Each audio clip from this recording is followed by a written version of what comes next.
नमस्कार दोस्तों, तो स्वागत है आपका। तो देखिए, आज बात करेंगे CSIR NIO technical assistant recruitment 2025 के बारे में। तो CSIR national institute of oceanography, CSIR NIO short form है इसका। ये एक टॉप टियर रिसर्च इंस्टीट्यूट है। किसके अंदर आता है ये? CSIR की, जो कि मल्टी डिसिप्लिनरी रिसर्च करता है। किसमें? ओशियनोग्राफी के अंदर। तो समुद्र के अंदर जो है ये रिसर्च करता है। तो इसके अंदर टेक्निकल असिस्टेंट का रिक्रूटमेंट निकला हुआ है। तो आइए अब इसके बारे में डिटेल से जान लेते हैं। तो देखिए, पोस्ट नेम इसमें है टेक्निकल असिस्टेंट। टोटल वैकेंसीज यहाँ पर 24 हैं।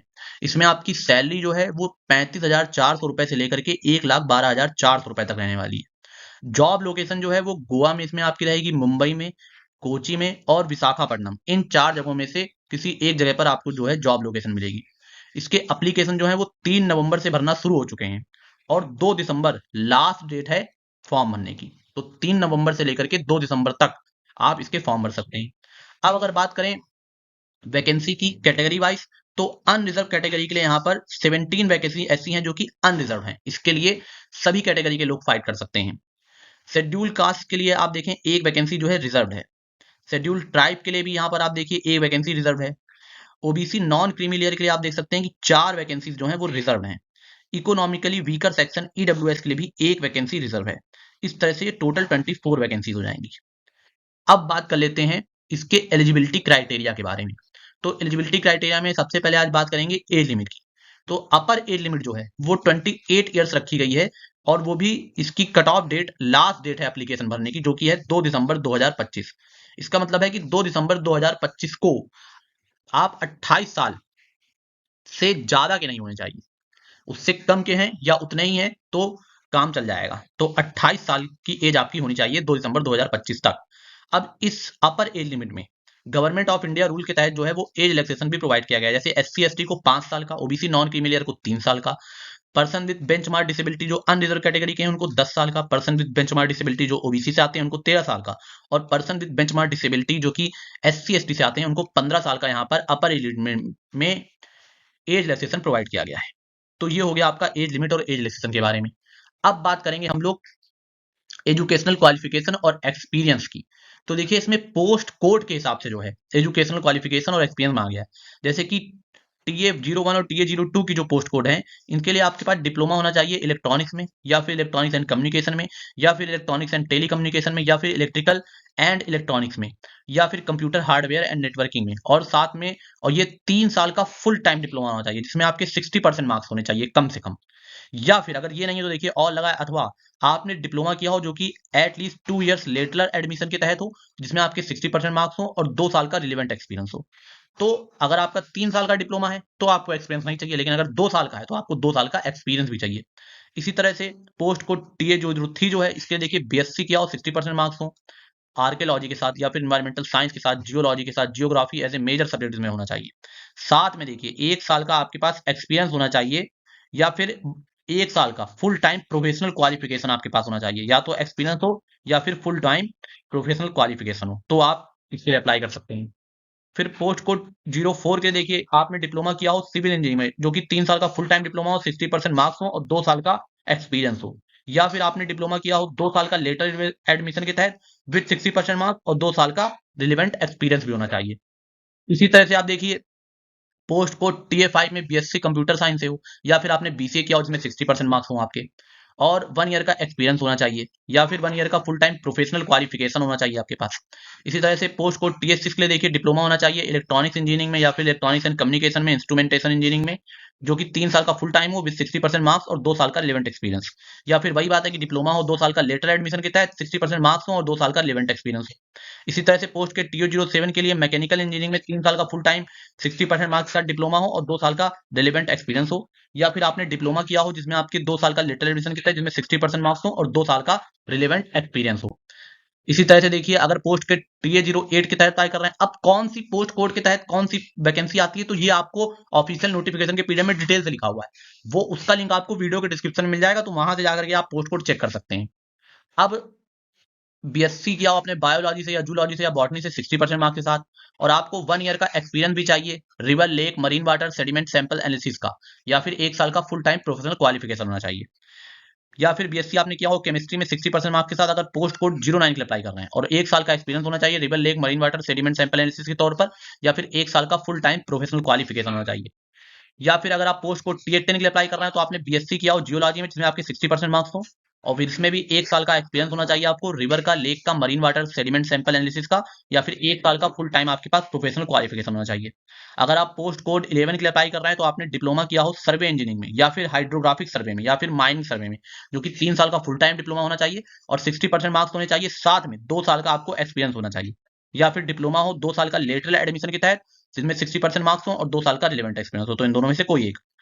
तो ये तो आपकी हो गई एजुकेशनल क्वालिफिकेशन और एज लिमिट। अब बात कर लेते हैं सैलरी और बेनिफिट्स की। देखिए इसमें मैंने आपको बताया कि सैलरी आपकी इसमें पे लेवल 6 की रहेगी, जो कि 35,400 रुपए से लेकर के 1,12,400 रुपए तक आपकी इसमें जो है वो सैलरी रहेगी। तो ये आपका हो गया सैलरी के बारे में। अब इसमें देखिए आपको बेसिक पे जो रहेगा वो तो 35,400 रुपए पर मंथ से स्टार्ट होगा, लेकिन आपकी सैलरी ज्यादा रहेगी क्योंकि इसमें आपको डीए मिलेगा, जो कि 50% के अराउंड होता है।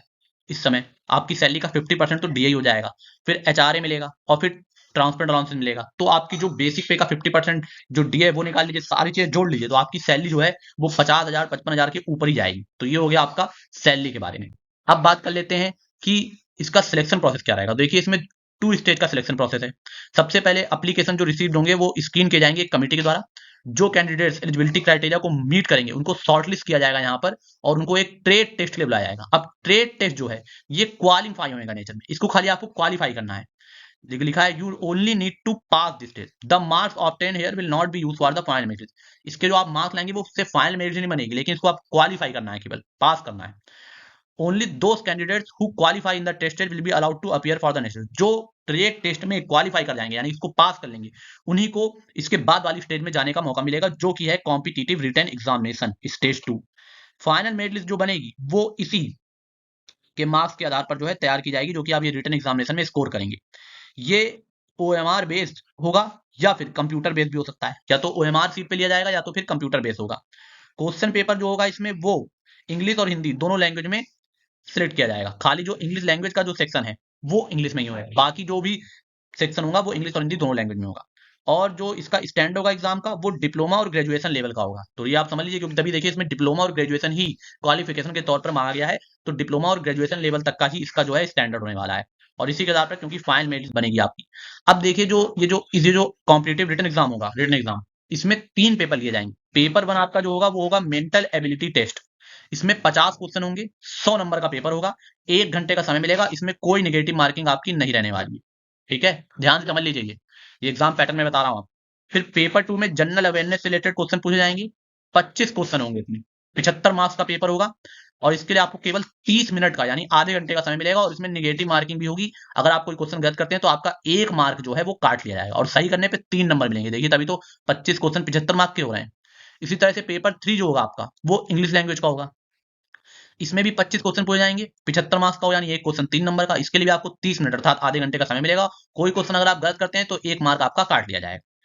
फिर पेपर 3 जो होगा वो कंसर्न सब्जेक्ट, जिस सब्जेक्ट के लिए आप अप्लाई कर रहे हैं, इसमें 100 क्वेश्चन होंगे, 300 नंबर का पेपर होगा, यानी कि एक क्वेश्चन 3 नंबर का, और इसके लिए आपको 90 मिनट अर्थात 1.5 घंटे का समय मिलेगा, और कोई क्वेश्चन गलत करने पर आपका 1 मार्क जो है काट लिया जाएगा। तो आपने देखिए कि पेपर 2 जो है, पेपर 3 है, और paper 2 general awareness, paper 2 English language, और पेपर 3 कंसर्न सब्जेक्ट, ये 3 पेपर जो हैं इसमें आपकी नेगेटिव मार्किंग भी रखी गई है, और इसमें एक क्वेश्चन 3 नंबर का है, और गलत करने पर 1 मार्क काट दिया जाएगा। जबकि जो पेपर 1 है मेंटल एबिलिटी टेस्ट, इसमें एक क्वेश्चन 2 नंबर का है, और इसमें कोई नेगेटिव मार्किंग भी नहीं रखी गई है। अब देखिए एक बात लिखी गई है इसमें, पेपर 2 और पेपर 3 तभी चेक किए जाएंगे, उन्हीं कैंडिडेट के चेक किए जाएंगे जो कि मिनिमम थ्रेशोल्ड मार्क्स लेकर के आएंगे पेपर 1 में। इसका क्या मतलब है? इसका मतलब है कि पेपर 1 जो है वो आपका 100 मार्क्स का है, तो इसमें अगर आप क्वालिफाइंग मार्क्स जो है मिनिमम देयरफॉर मार्क्स जो लेकर के आएगा, उसका ही पेपर 2 में 2 पेपर हैं, जनरल अवेयरनेस और इंग्लिश लैंग्वेज, और पेपर 3 जो कंसर्न सब्जेक्ट का है वो तभी चेक किए जाएंगे जब आप पेपर 1 मेंटल एबिलिटी टेस्ट जो है उसको क्वालिफाई कर जाएंगे, उसमें मिनिमम देयरफॉर मार्क्स जो है वो लेकर के आ जाएंगे। और पेपर 1 में देखिए तभी नेगेटिव मार्किंग भी नहीं रखी गई है। तो ये हो गया आपका एग्जाम पैटर्न और सिलेबस। अब बात कर लेते हैं कि कैसे अप्लाई करना है आपको। तो देखिए ये सारे डॉक्यूमेंट्स आपके पास होने चाहिए, ये सब लगेंगे आपके। और फिर यहाँ पे मैंने स्टेप लिख दिए कि कैसे आपको अप्लाई करना है। इनको ध्यान से पढ़ा करिए आप लोग, ताकि अप्लाई करते समय कोई गलती ना हो जाए आपसे। और इसका लिंक जो है वो वीडियो के डिस्क्रिप्शन में हमने आपको प्रोवाइड कर दे रहे हैं, वहां पर आ जाइए आप, वहां पर जाकर के आप डायरेक्ट अप्लाई कर सकते हैं, क्योंकि 3 नवंबर से फॉर्म बनना शुरू हो चुके हैं। तो ये हो गया आपका अप्लाई कैसे करना है उसके बारे में। फीस की बात करें तो देखिए अनरिजर्व कैटेगरी ओबीसी और ईडब्ल्यूएस के लिए यहाँ पर 500 रुपए फीस रखी गई, जबकि बाकी SC ST PWBD ex serviceman और वुमेन कैंडिडेट के लिए यहाँ पर कोई भी फीस नहीं रखी गई है। अब इसके जो डेट आपको याद रखनी है, 3 नवंबर सुबह 10 बजे से फॉर्म बनना शुरू हो चुके हैं। 2 दिसंबर रात के 11:59 तक फॉर्म भरने का टाइम है, और 2 दिसंबर ही लास्ट डेट भी है फी पेमेंट की। तो आप जल्दी से जाकर के अपना फॉर्म भर लीजिए, लास्ट डेट का इंतजार मत कीजिए। तो बस अब इसमें इतना ही था बताने के लिए। अब अगर आपको हमारी मेहनत और हमारा वीडियो पसंद आता हो तो आपसे रिक्वेस्ट है कि आप वीडियो को लाइक करें, इस जानकारी को अपने दोस्तों के साथ भी साझा करिए और चैनल को सब्सक्राइब जरूर कर लीजिएगा। बहुत बहुत धन्यवाद आपका।